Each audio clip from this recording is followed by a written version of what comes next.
हमें उसी दिन तुम्हारे साथ करना चाहिए था जिस दिन तुम्हारी मनहूस छाया हमारे बेटे पर पड़ी थी, लेकिन बेटे के मुंह ने हमें रोक लिया था।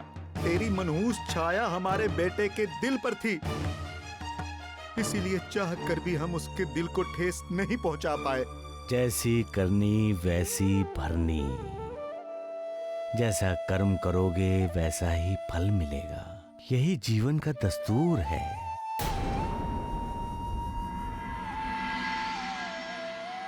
मालिक हर किसी के साथ न्याय करता है बेटी। मैंने कहा था ना, वो मालिक हजारों लाखों आंखों से देखता है, उससे कुछ भी छुपा नहीं रहता।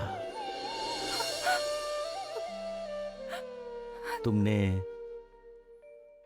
दूसरों की आंखों में आंसू दिए, देखो तुम्हारे कर्म आज आंसू बनकर बाहर आ रहे हैं।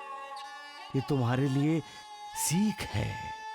इस सीख से कुछ सीखो, कुछ समझो, जीवन के सार तत्व को पहचानो। जो दूसरों को धोखा देता है उसे जीवन में धोखा मिलता ही है। जाओ बेटी जाओ, नए सिरे से जीवन को समझो। मालिक तुम्हारे साथ है, जाओ।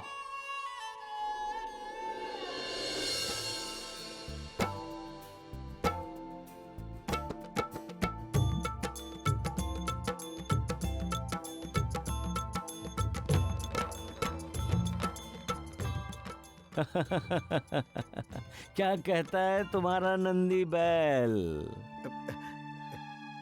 क्षमा साईं बाबा, क्षमा कीजिए, हम आपकी बातों को समझ नहीं पाए। आप तो हमें हमारे बेटे से मिलवाना चाहते थे और हम। मिल गया ना बेटा तुम्हारा, एक हो गया ना परिवार। मोह माया के बंधन में बंधकर इंसान हाँ में हाँ और ना में ना सिर हिलाता है। मोह माया के बंधन में रहकर इंसान को उससे मुक्त होने का प्रयास करते रहना चाहिए, क्योंकि मालिक ने हमें इंसान बनाया है, नंदी बैल नहीं।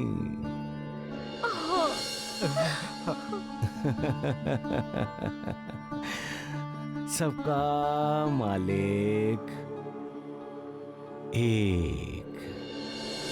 माँ! पिताजी! माँ! पिताजी! माँ! पिताजी!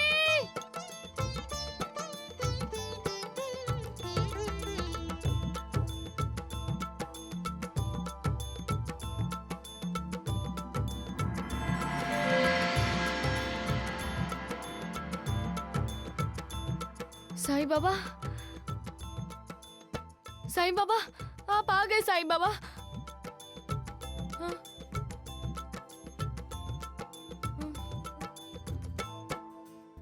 किसे ढूंढ रहे हो बच्चे?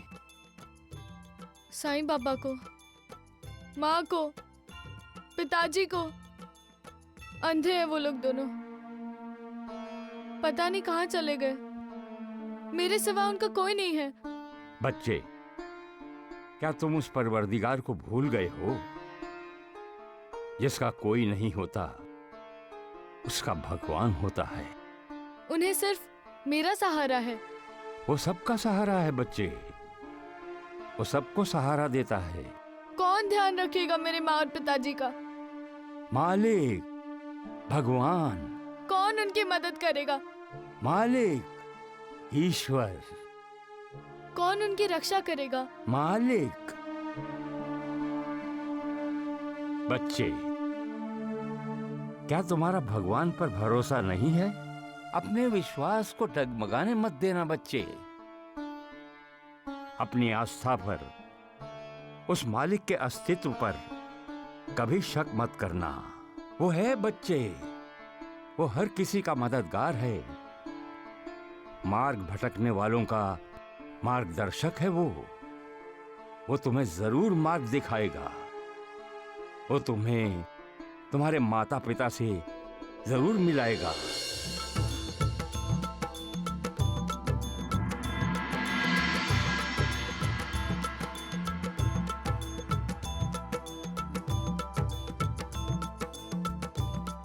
बाबा, बाबा,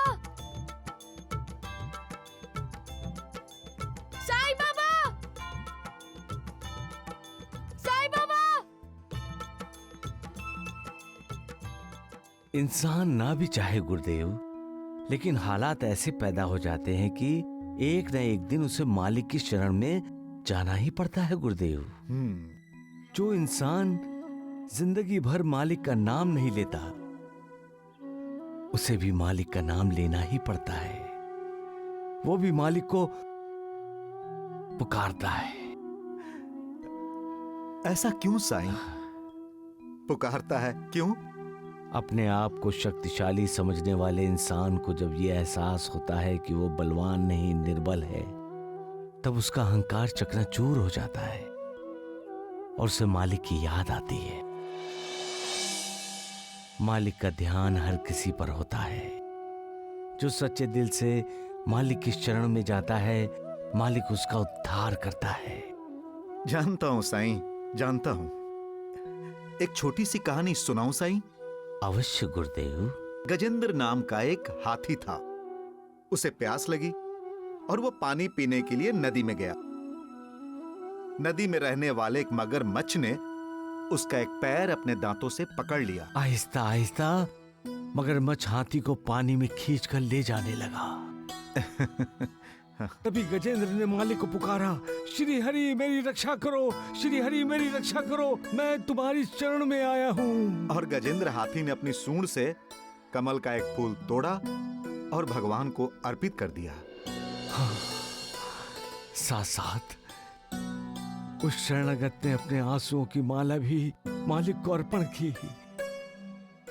गजेंद्र के दिल की पुकार मालिक ने सुनी और मालिक उसकी रक्षा करने तुरंत चला आया।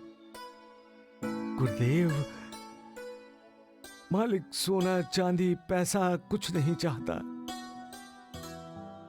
सच्चे दिल से जब मालिक को एक पत्ता, एक फूल, एक आंसू भी अर्पण किया जाता है गुरुदेव, तो मालिक प्रसन्न हो जाता है।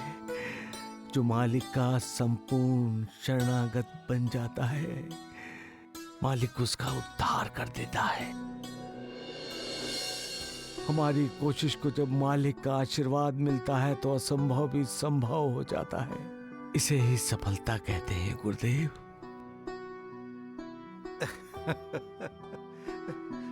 मालिक सबका कल्याण करे।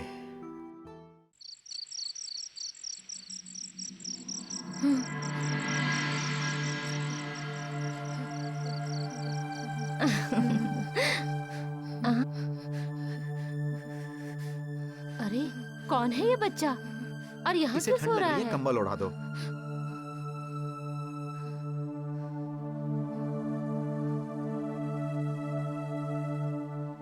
माँ, माँ,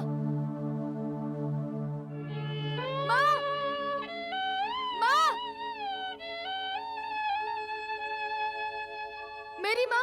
मेरी माँ कहाँ है? देखो, वो अभी अभी यहाँ आई थी। हाँ, मुझे ठंड लग रही थी ना, मुझे ठंड से बचाने के लिए कंबल डाल गई मेरे ऊपर। कहाँ है मेरी माँ? हाँ, कहाँ पर है? ये कंबल तो मैंने तुम्हारे पर डाला है बेटे, तुम्हारी माँ ने नहीं। तुम अपनी माँ को ढूंढ रहे हो बेटे? हाँ, माँ और पिताजी को। रो मत बेटे, रो मत। तुम्हारे माता पिता तुम्हें मिल जाएंगे, जरूर मिल जाएंगे। भगवान बड़ा दयालु है। उसने हमारे खोए हुए बेटे को हमसे मिलवाया है। हाँ। वो तुम्हारे माँ बाप को भी तुमसे जरूर मिलवा देंगे। रो मत बेटे, रो मत। चलो अंदर चलो। आओ, आओ, अंदर जाओ चल के बेटा। सो जाओ। आओ, आओ। जब कोई दूसरे के लिए दुआ करता है तो हमें समझना चाहिए कि मालिक ही किसी के रूप में हमारे लिए दुआ कर रहा है गुरुदेव। मालिक हमें आशीर्वाद दे रहा है। जब कोई किसी पर कृपा करता है तो ये जान लेना चाहिए कि मालिक ही उस पर कृपा कर रहा है, इसलिए तो उसे सहारा मिल रहा है, इसलिए तो कोई उसका सहारा बन रहा है। जब ऐसे हालात पैदा होते हैं तो इंसान को ये जान लेना चाहिए गुरुदेव कि मालिक उसके साथ है और उसे अपने कार्य में सफलता मिलने ही वाली है। वो जो भी कार्य कर रहा है वो पूरा होने वाला है। वो जिस किसी की खोज कर रहा है उसे वो ढूंढ निकालने वाला है। मालिक, सबका मालिक एक।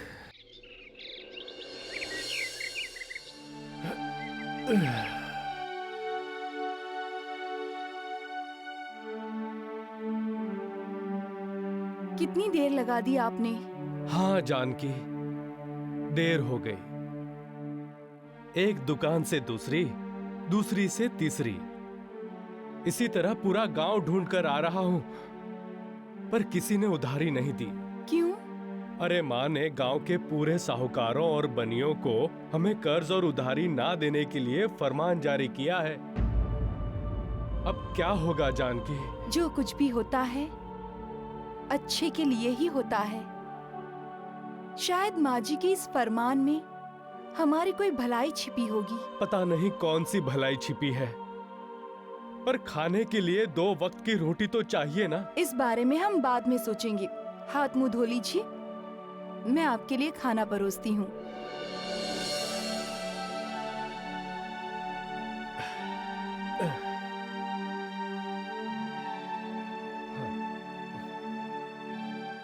आओ जानकी, हम साथ में खाना खाते हैं। नहीं, आप खाइए, मैं आपको पंखा करती हूँ।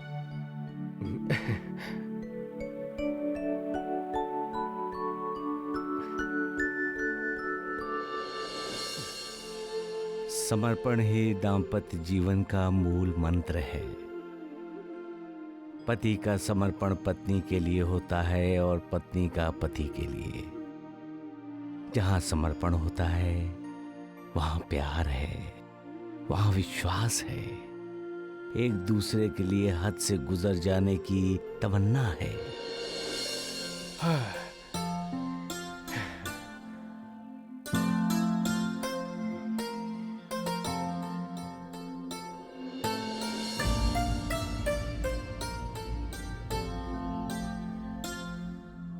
जानकी, तुमने खाना नहीं खाया? दरअसल मुझे भूख नहीं है। भूख नहीं है? क्यों? बस यूं ही। तुम मुझसे कुछ छिपा रही हो जानकी।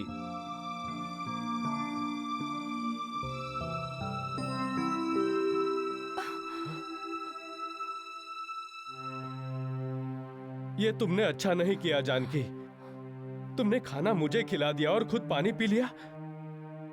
ये अपराध है। नहीं जी, ऐसा मत कहिए। क्यों ना कहूं? अग्नि के 7 फेरे लेते वक्त हम दोनों ने एक दूसरे को वचन दिया था कि आज से हर सुख और हर दुख के भागीदार हम दोनों साथ साथ होंगे। जानकी, हम आधी रोटी ही खाएंगे, लेकिन साथ साथ। जब साथ साथ खाएंगे तो दुख के दर्द का एहसास भी नहीं होगा। मुझे क्षमा कर दीजिए, क्षमा कर दीजिए। नहीं जानकी, नहीं। जीवन मिला है तो काटना तो पड़ेगा ही। हंसकर काटो या रोकर काटो। जब जीवन साथी मिलता है तो साथ मिलता है, सहयोग मिलता है, विश्वास मिलता है, प्यार मिलता है। अपने लिए तो जानवर भी करता है, लेकिन दूसरे के लिए कुछ करने का आनंद नसीब वालों को ही मिलता है। और जब वो दूसरा आपका अपना बन जाए, जब दुख सुख बांटने वाला मिल जाए तो एक सहारा मिलता है, एक हौसला मिलता है। 2 कदम जब 4 कदम बनकर साथ साथ उठते हैं तो मंजिल दूर नहीं लगती। जिंदगी से मौत तक का सफर सबको तय करना है, और इस सफर में कदम कदम पर गम मिलते हैं तो खुशियां भी मिलती हैं। होंठ मुस्कुराएंगे तो आंखों में आंसू भी आएंगे। लेकिन गमगीन रातों में भी जो अपनी जिंदगी को, अपने जीवन साथी का हाथ अपने हाथ में लेकर उम्मीद के उजालों से जगमगाते रहना जानते हैं, उन पर मालिक की कृपा होती है। सबका मालिक एक।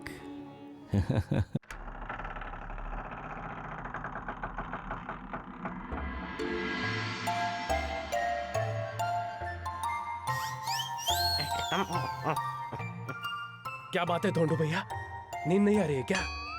नींद कहाँ, तुम दोनों ने मेरी नींद छीन ली है। क्यों, क्या किया हमने? अरे उस जाड़िए द्वारिका नाथ को बार बार थप्पड़ क्यों मारे तुमने? अरे धोंडू भैया, ऐसा मौका बार बार थोड़ी ना मिलता है, मार दिया। हम राम प्रसाद और लक्ष्मण प्रसाद भी तो इसीलिए बने हैं ना। हाँ। अरे वो जाड़िए को मारा ठीक था, वह जी पर तुमने हाथ क्यों उठाया था? अरे कभी कभी सूखे के साथ गीला भी जल जाता है। जल गया और क्या। नानावली, वह जी परेशान है, मुझे बहुत डर लग रहा है। अब तुम दोनों राम प्रसाद और लक्ष्मण प्रसाद के नाटक पर पर्दा डाल दो। हाँ, और बोलो हिमालय जा रहे हैं। क्या बोल रहे हो? क्या बोल? अरे कृपा करके चले जाओ। क्या ख्याल है राम प्रसाद जी? सोचते हैं। अरे तुम साईं बाबा के शिष्य हो। बाबा कहते हैं कि दूसरों को आनंद देने में ही असली आनंद मिलता है, तकलीफ देने में नहीं। समझते नहीं हो? जय साईनाथ।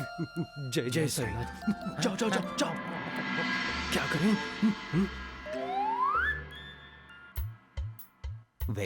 कौन है? अरे मैं अरे राम द्वारिकानाथ जी, आइए बैठिए। आप भी ना। अरे राम, मुझे क्या लगा पता है कि राम प्रसाद और लक्ष्मण प्रसाद आ गए हैं। मुझे नींद नहीं आ रही थी वैद्य जी, इसीलिए यहाँ चला आया और यहाँ आके देखा कि आप भी यही हैं। अरे राम, द्वारिकानाथ जी, गुरुदेवों ने आपके गाल पर थप्पड़ों के बाद जो थप्पड़ लगाए हैं, उस दृश्य को देख देख कर मेरी नींद भी मेरी दुश्मन बन गई है। इसी बात को याद करके मैं डर जाता हूँ। उस दिन धोंडू ने गुरुदेव के हाथ जोड़कर माफी नहीं मांगी होती ना, तो गुरुदेव मुझे भी थप्पड़ लगा देते। इसी बात को सोचकर मैं बेचैन हूँ। एक बात बताऊं, आज तक मेरे साथ किसी ने ऐसा नहीं किया, साईं बाबा ने भी नहीं। जौहर को यहाँ बुलाकर साईं को शिरडी से बाहर भेजते समय साईं ने भी मुझे ऐसे थप्पड़ नहीं मारे, और इस राम प्रसाद और लक्ष्मण प्रसाद ने। अरे राम, द्वारिकानाथ जी, आप और अपने गुरुदेवों के। अरे वो मेरे गुरु नहीं है। क्या? मेरा कोई गुरु नहीं है, वो दोनों मेरे गुरुदेव हैं ही नहीं। अरे ये आप क्या कह रहे हैं द्वारिकानाथ जी? मैं सत्य कह रहा हूँ। अरे लेकिन ये तो आप ही ने कहा था कि ये मेरे गुरु। मैंने ऐसे ही झूठ बोला था, आप पे रोप डालने के लिए ऐसे ही झूठ बोला था। अरे सत्य, और अगले ही दिन वो दोनों शिरडी आ गए। मैंने इससे पहले जिंदगी में उन्हें कभी नहीं देखा, और उन दोनों ने मुझे अपना शिष्य भी मान लिया। अरे राम, मतलब ये षड्यंत्र है। हाँ। वो दोनों ढोंगी हैं, पाखंडी हैं। हाँ। अरे सत्यानाश हो जाए इनका। द्वारिकानाथ जी, यदि ये दोनों ढोंगी और पाखंडी आपके गुरुदेव नहीं है, तो फिर कौन है ये दोनों? अरे यही बात तो पता लगानी है वैद्य जी कि कौन है। अरे राम, हम फंस गए राम प्रसाद। अरे लक्ष्मण प्रसाद फंस गया, क्या करें? अरे भागते यहाँ से। अरे भाग कहाँ रहे हो? अरे दाढ़ी मूछ लगाने दे, फंसा दिया मुझे। भाग कहाँ रहे हो? अरे सुनो।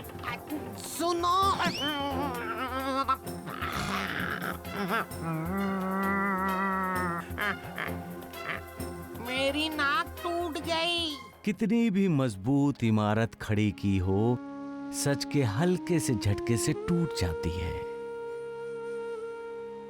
ये जानते हुए भी इंसान झूठ बोलता है। क्यों? झूठ का इतना आकर्षण इंसान को क्यों है? इंसान झूठ क्यों बोलता है? कुछ पाने के लिए? ऐसा क्या पाता है इंसान जिसे पाकर इंसान का अहंकार खुश हो जाता है? धन दौलत, जमीन जायदाद, गाड़ी बंगला। लेकिन जब सच सामने आता है तब इंसान झूठ बोलकर जो भी पाया होता है डर जाता है कि वो कहीं उसे खो न दे। झूठ इंसान को दुख देता है, इंसान के दिल में अनिश्चितता पैदा करता है और अनिश्चितता भय को बुलावा भेजती है। इसके विपरीत सच क्या है? सच इंसान को निश्चित करता है, निर्भय बनाता है, इंसान को सुख का साक्षात्कार कराता है। एक झूठ को छुपाने के लिए इंसान 100 झूठ बोलता है और फिर वो झूठ के चक्रव्यूह में फंस जाता है और तब सिर्फ सच ही है जो उसे इस चक्रव्यूह से निकालता है। इंसान को ये कभी नहीं भूलना चाहिए कि हमारा संबंध झूठ से नहीं, सच से है और सच मालिक का ही रूप है। हम कभी अंधेरे को नहीं चाहते क्योंकि हमारा जीवन मालिक ने प्रकाशित किया है। इसलिए जिंदगी से जो प्रश्न उठते हैं उनके उत्तर ढूंढने के लिए हमें झूठ की मदद लेने की आवश्यकता नहीं है, किंतु हमें यह समझ लेना जरूरी है कि जो प्रश्न जिंदगी से उठते हैं उनके उत्तर हमें साधना से मिलते हैं। साधना से। सबका मालिक एक।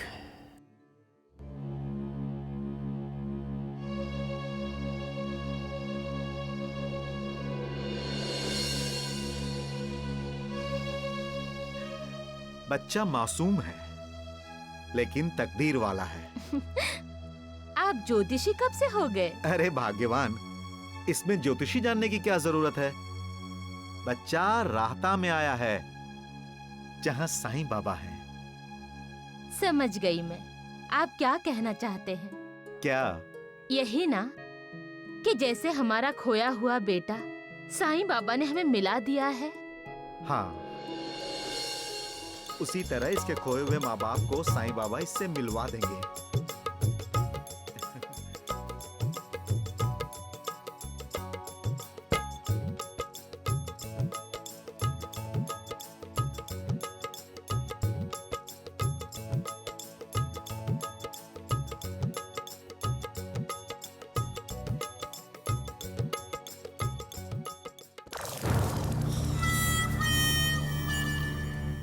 अरे सगुन भैया, पीछे के दरवाजे से भागना ही अच्छा रहेगा। हाँ, द्वारकानाथ और वैद्य जी भी सोचेंगे कि राम प्रसाद और लक्ष्मण प्रसाद हिमालय चले गए।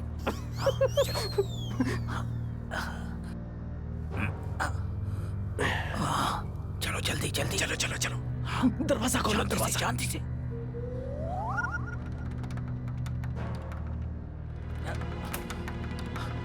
अरे ये खुल क्यों नहीं रहा? हटो हटो, हटो। खोल रहा हूं ना।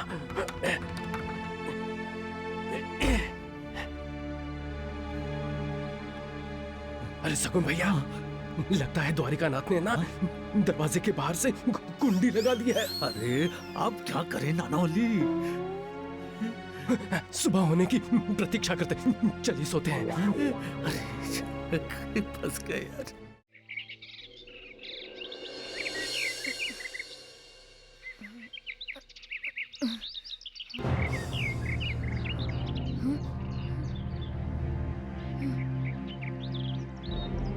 ये मैं किसके घर पे हूँ?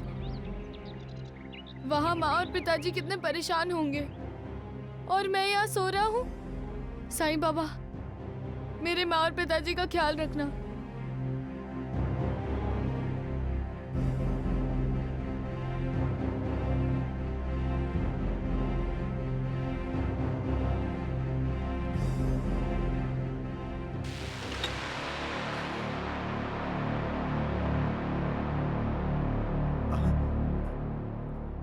कहाँ गया होगा? श्रवण, श्रवण बेटा, श्रवण। लगता है अपने माता पिता की खोज में निकल गया। कल रात तो आप कह रहे थे कि वो तकदीर वाला है। लगता है उसकी तकदीर गोते खा रही है, इसीलिए तो वो साईं बाबा को मिले, उनके दर्शन किए बिना ही जा रहा है। कभी कभी ऐसा होता है गुरुदेव, मालिक सामने होता है और इंसान उसे बिना मिले ही चला जाता है। तो साईं, तुम इसे क्या कहोगे? बदनसीबी? जिंदगी की खोज में इंसान इतना व्यस्त रहता है कि उसके पास मालिक के लिए समय ही नहीं रहता। वो हमेशा दौड़ता ही रहता है और चाहता है कि मालिक भी उसके साथ दौड़े।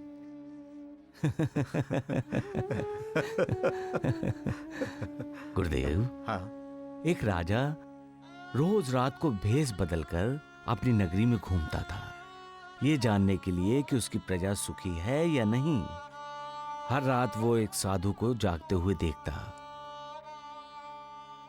वो खड़ा होकर आकाश की तरफ देखता रहता। एक रात राजा से रहा नहीं गया। उसने साधु से पूछा, मान्यवर, आप सोते कब हैं? तब साधु ने जवाब दिया, कभी नहीं। राजा हैरान हुआ। उसने पूछा, क्यों नहीं सोते आप? साधु ने कहा, राजन, अगर मैं सो गया और मालिक आकर चला गया तो? तुम सच कह रहे हो साईं। मालिक कब किस रूप में आ जाए ये कोई नहीं जानता। गुरुदेव, हम कहते हैं अतिथि देवो भव। हमारे लिए अतिथि ही मालिक है, क्योंकि मालिक स्वयं अतिथि है। जो तिथि बताए बिना आता है वो अतिथि होता है। मालिक का इंतजार तो हर कोई करता है साईं। जो मालिक से ईर्ष्या करता है वो मालिक का इंतजार नहीं करता गुरुदेव। फिर मालिक उसके अहंकार का विनाश कैसे करता है? एक छोटी सी अच्छी कहानी है गुरुदेव, सुनाऊं? हाँ हाँ, सुनाओ सुनाओ। जंगल में एक दिन शेर ने सोचा कि आजकल कोई मुझे जंगल का राजा क्यों नहीं कहता। दहाड़ते हुए वो जंगल में कूदा। उसे देखकर सारे जानवर भागने लगे। शेर के हाथ में एक बंदर आ गया। अच्छा। शेर ने बंदर से पूछा, इस जंगल का राजा कौन है? बंदर कांपते हुए बोला, आप ही तो जंगल के राजा हैं। शेर बहुत ही खुश हुआ। उसने एक हिरण को पकड़ा। उसने भी शेर को कहा, आप ही तो जंगल के राजा हैं। शेर ने एक लोमड़ी को पकड़ा। उसने भी वही कहा कि जंगल के राजा आप हैं। तभी शेर को सामने से हाथी आता हुआ दिखाई दिया। शेर हाथी के सामने आया और पूछा, बताओ जंगल का राजा कौन है? हाथी ने शेर को अपनी सूंड से उठाया और दूर फेंक दिया।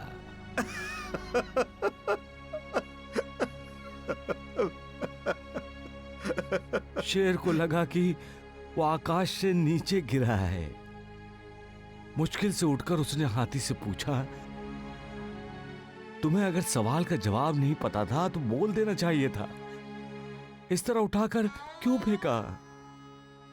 गुरुदेव, मालिक सर्वशक्तिमान है। हर अहंकारी को ठीक सबक सिखाता है। सबका मालिक एक।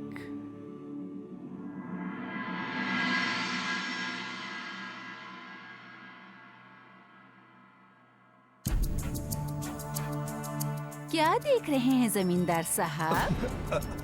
सूर्योदय देख रहा हूँ। सूर्योदय?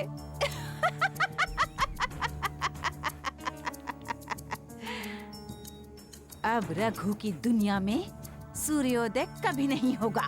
दुनिया की तुम पहली माँ होगी अंबिका जो अपने ही बेटे से दुश्मनी कर रही हो। आप भूल रहे हैं जमींदार साहब कि दुश्मनी की जंग आपके बेटे ने ही छेड़ी है। तो क्या तुम उसे माफ नहीं कर सकती? माफ कर सकती हूँ अगर वो मेरे पैरों पर अपनी नाक रगड़ता हुआ मुझसे माफी मांगेगा तो। जमींदार साहब, आपके लाल का पेट उस मनहूस की सूरत देखकर भरने वाला नहीं है। पेट भरने के लिए पैसा चाहिए, पैसा। मैंने उसकी आमदनी के सारे रास्ते बंद कर दिए हैं। कहाँ से लाएगा वो पैसा? कहाँ से लाएगा?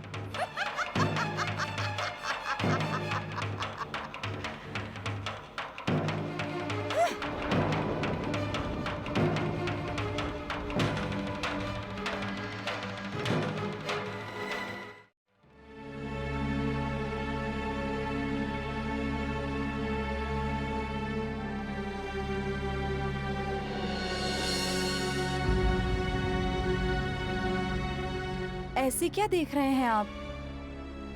ये मेरे गहने हैं। ये तो मैं भी जानता हूँ जानकी कि ये गहने तुम्हारे हैं, परंतु इस तरह इन्हें मेरे सामने लेके तुम क्यों खड़ी हो? आपको देने के लिए। क्यों? आप इन गहनों को बेच दीजिए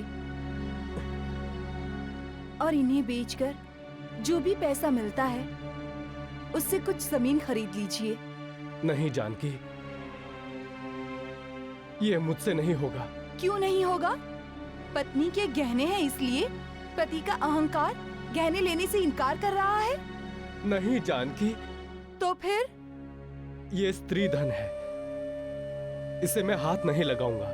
स्त्री का सच्चा धन तो उसका पति होता है। देखिए, पत्नी पति की होती है और पत्नी का जो कुछ भी होता है वो पति का ही होता है। आप इन गहनों को बेचकर एक नया व्यापार शुरू कीजिए। साईं बाबा की कृपा से हम एक नए जीवन की शुरुआत करेंगे।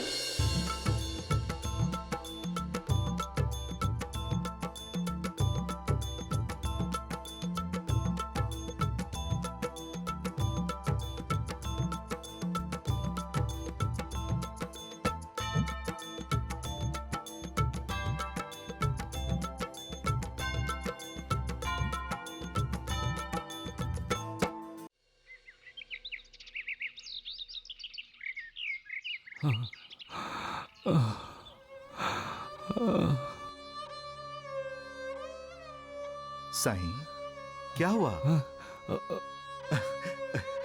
साईं, कभी कभी तुम्हें देखकर ऐसा लगता है कि मैंने अब तक तुम्हें समझा ही नहीं, जाना ही नहीं। तुम तो अपनी ही धुन में रहते हो साईं। कभी क्रोधित हो जाते हो, कभी भावुक हो जाते हो, कभी आकाश को देखकर बातें करते रहते हो, तो कभी अभी तुम भावुक हो ना? क्यों? पति पत्नी के प्यार ने मुझे भावुक कर दिया गुरुदेव। कौन पति पत्नी? गुरुदेव, पति पत्नी के आपसी संबंध में जब एक दूसरे के लिए आदर सम्मान की भावना होती है तो मेरे मन को तसल्ली होती है। अरे इसमें तसल्ली होने वाली कौन सी बात हो गई साईं? हर पत्नी अपने पति का सम्मान करती ही है। हाँ? और पति, जब पति भी पत्नी का आदर करता है गुरुदेव, तब वो संबंध दिव्य हो जाता है। घर संसार के लिए पत्नी जो त्याग करती है, उसके लिए पति जब उसका कृतज्ञ होता है तो उसकी कृतज्ञता की खुशबू से घर परिवार का माहौल खुशबूदार हो जाता है। यह त्याग करने की भावना कैसे पैदा होती है साईं? ज्ञान से गुरुदेव। ज्ञान से ही त्याग की भावना जन्म लेती है, लेकिन त्याग से ज्ञान कभी नहीं मिलता।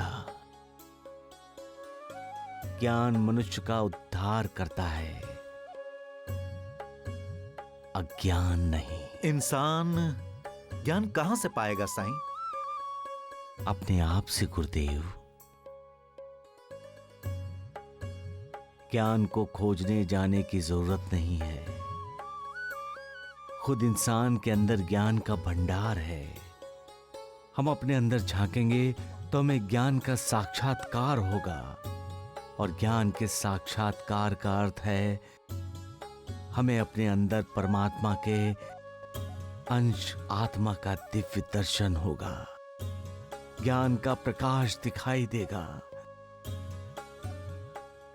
पति पत्नी नाम के दो प्राणी मालिक ने एक दूसरे के लिए बनाए हैं। जब दोनों प्यार, आदर, विश्वास, समर्पण, समाधान जैसी भावना से बंध जाते हैं, तब मालिक खुश होता है। और तुम भी तो खुशी से ये बातें कर रहे हो साईं। सबका मालिक एक।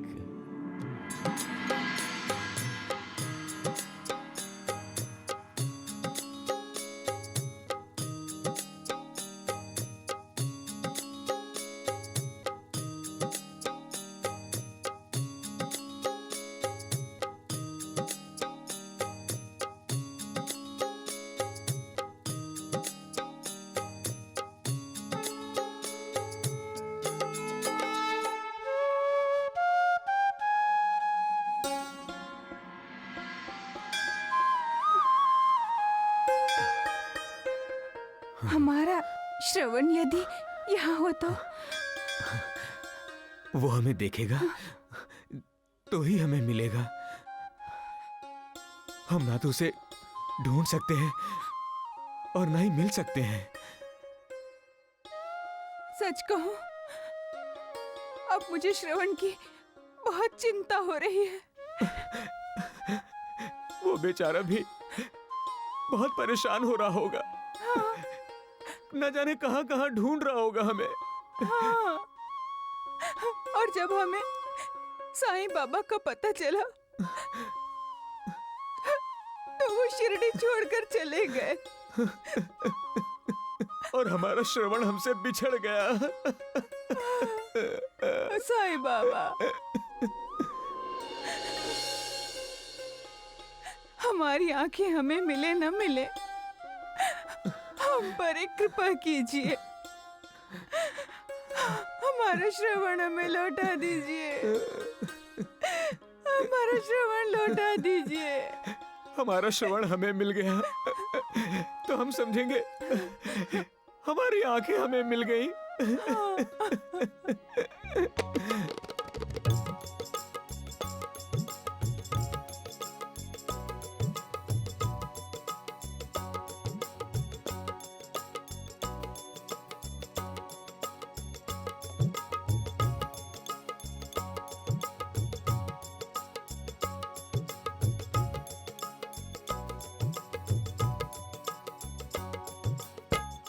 कहाँ कहाँ नहीं ढूंढा। माँ, पिताजी कहाँ चले गए मुझे छोड़कर? मुझे आपकी चिंता हो रही है।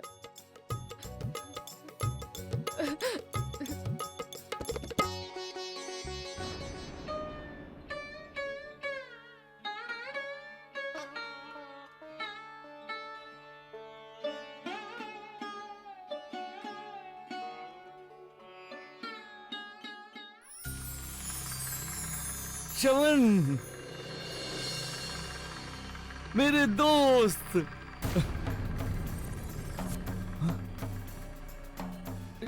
श्रवण, श्रवण, श्रवण, श्रवण, श्रवण, श्रवण, दरवाजा खोलो। श्रवण, क्या हो गया? श्रवण, श्रवण, श्रवण, तुमने दरवाजा क्यों बंद कर दिया बेटा? मेरे दोस्त, दरवाजा खोलो, मैं हूँ, खोलो दरवाजा। हाँ हाँ श्रवण, ये तो तुम्हारे दोस्त की आवाज है ना? मेरा कोई दोस्त नहीं है माँ, कोई दोस्त नहीं है मेरा। श्रवण बेटा, दरवाजा खोल दो। हाँ? नहीं माँ, किसी अनजान के लिए घर का दरवाजा खोलना नहीं चाहिए।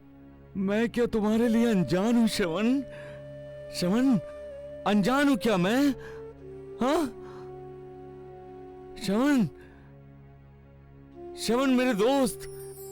कभी कभी ऐसा लगता है माँ, ऐसा लगता है कि जब तक हम किसी को अंदर और बाहर से पूरी तरह जान नहीं लेते, वो आदमी हमारे लिए अनजान ही रहता है।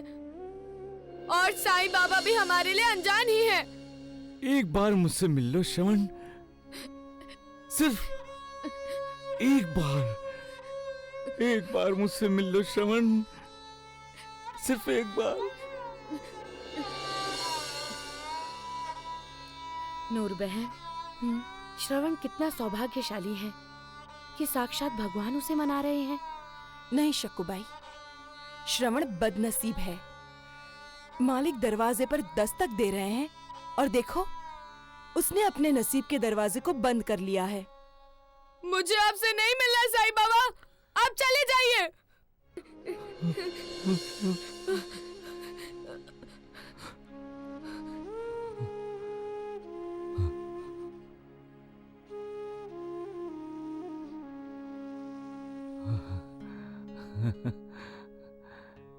तुम्हारा तो खेल ही निराला है मालिक। श्रवण के घर का दरवाजा मेरे लिए बंद करके क्या संकेत देना चाहते हो मालिक?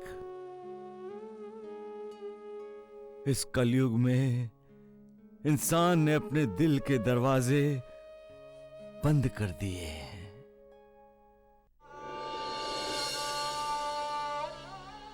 केवल तुम ही तो सत्य हो, बाकी सब कुछ असत्य है।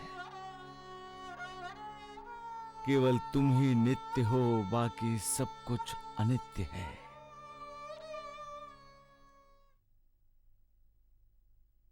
सबका मालिक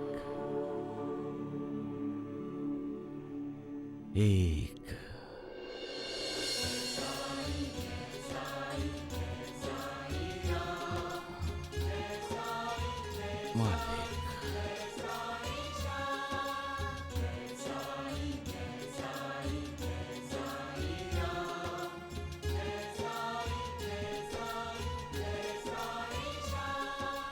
दोस्त, दोस्त, साईं बाबा, दोस्त, साईं बाबा, साईं बाबा, माँ, माँ, श्रवण बेटा, क्या हुआ बेटा? क्या हुआ? अब साईं बाबा को क्यों पुकार रहे हो बेटा? माँ, साईं बाबा चले गए। पिताजी, वो चले गए। वो क्या मेरे लिए रुक नहीं सकते थे? हाँ, हाँ, माँ। आजा, आजा, आजा, रो मत। साईं बाबा, तुम तो मेरे दोस्त थे। मेरी एक छोटी सी भूल की इतनी बड़ी सजा दे दी। मैंने तो गुस्से में आकर दरवाजा बंद कर लिया था, लेकिन तुमने तो मेरे लिए सारे दरवाजे बंद कर दिए। मेरे माँ बाप मुझसे बिछड़ गए और तुम्हें मेरे आंसू नजर नहीं आए? नहीं, तुम मेरे दोस्त नहीं हो। तुम मेरे दोस्त नहीं हो सकते। तुम मेरे दोस्त नहीं हो। तुम मुझे दुख देना चाहते हो? ठीक है, दे लो, मगर मैं अपने माँ और पिताजी को ढूंढ कर ही रहूंगा। हाँ, ढूंढ कर ही रहूंगा मैं।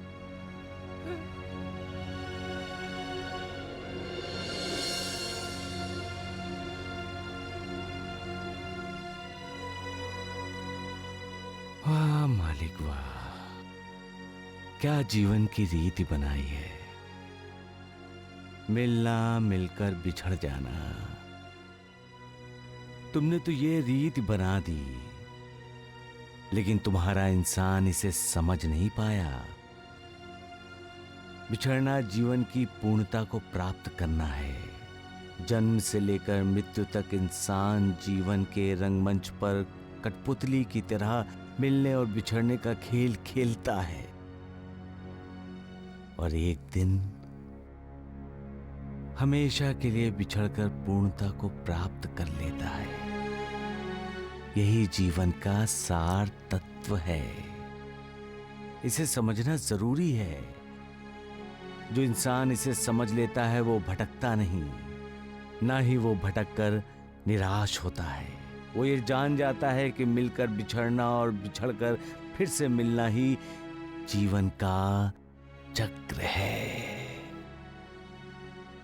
सबका मालिक एक, सबका मालिक एक।